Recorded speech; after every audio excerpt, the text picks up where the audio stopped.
బాబ్రీ కుట్ర కేసు విచారణను పునరుద్ధరించాలన్న సుప్రీం ఆదేశాలపై పూర్తి సమాచారాన్ని మా ప్రతినిధి కిరణ్ ప్రత్యక్ష ప్రసారం ద్వారా చూద్దాం.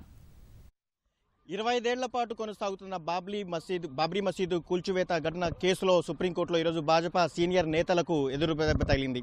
సిబిఐ అభ్యర్థనల ప్రకారం, వాదనల ప్రకారం భాజపా సీనియర్ నేతలు ఎల్కే అద్వానీ, మురళీ మనోహర్ జోషి, ఉమాభారతి సహా దాదాపు 12 మంది పైన కుట్రపూరిత కేసులు పునరుద్ధరించాలన్న సిబిఐ వాదనలతో సుప్రీంకోర్టు ఏకీభవిస్తూ రాయ్బరేలీ కోర్టు, లక్నో ట్రయల్ కోర్టులో జరుగుతున్న వేర్వేరు జరుగుతున్న విచారణను కలిపి లక్నో ట్రయల్ కోర్టులో విచారణ జరపాలని ఆదేశాలు జారీ చేసింది. ఇప్పటికే 25 ఏళ్లుగా విచారణ కొనసాగుతుందని, 25 ఏళ్లుగా కొనసాగుతున్న విచారణలో న్యాయం జరగడం ఆలస్యం అవడం సమంజసం కాదని గత విచారణలో అభిప్రాయపడిన సుప్రీంకోర్టు రోజువారీ విచారణ జరపాలని లక్నో ట్రయల్ కోర్టుకి ఆదేశాలు జారీ చేసింది.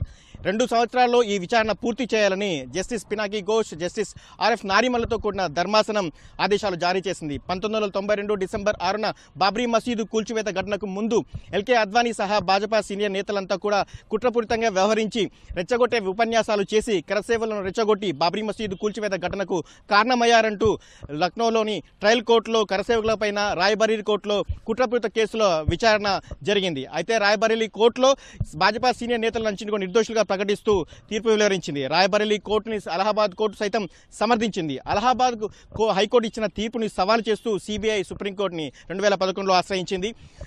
రాయ్బరేలీ కోర్టులో అలాగే లక్నో ట్రయల్ కోర్టులో ఇప్పటికీ వందలాది మంది సాక్షులను విచారించామని, ఇంకా వందలాది మంది సాక్షులను విచారించాల్సిన అవసరం ఉందని, బాబ్రీ మసీదు ఘటనకి ముందు ఎల్కే అద్వానీ సహా సీనియర్ నేతలంతా కూడా భాజపా నేత వినయ్ కత్యార్ ఇంట్లో సమావేశమయ్యి బాబ్రీ మసీదు కూల్చివేతకి కుట్ర పన్నారని సిబిఐ ఛార్జిషీట్ ఫైల్ చేసి సుప్రీంకోర్టులో వాదనలు వినిపించింది.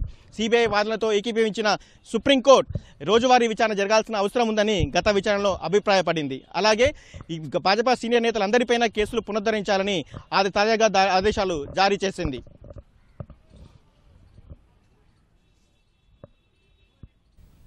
ధన్యవాదాలు కిరణ్.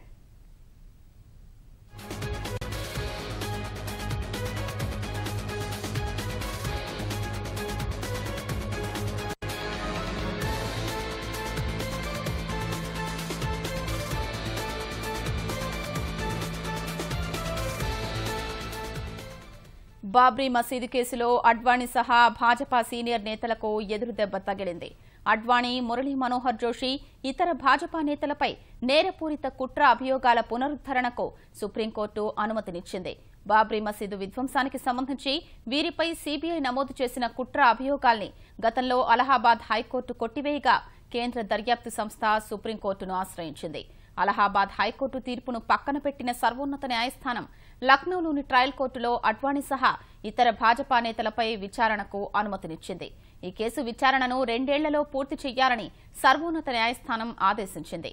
అడ్వాణీ, మురళీ మనోహర్ జోషి, ఉమాభారతి, ఇతర కరసేవకులపై నమోదైన 2 వేర్వేరు కేసుల్లో సంయుక్త విచారణ చేపట్టాలని సుప్రీం సూచించింది. మరో భాజపా నేత కళ్యాణ్ సింగ్ గవర్నర్గా ఉన్నందున ఆయనకు రాజ్యాంగ రక్షణ ఉందని, ఆయన ఆ పదవి నుంచి వైదొలిగాక విచారణ జరపవచ్చని సుప్రీం పేర్కొంది.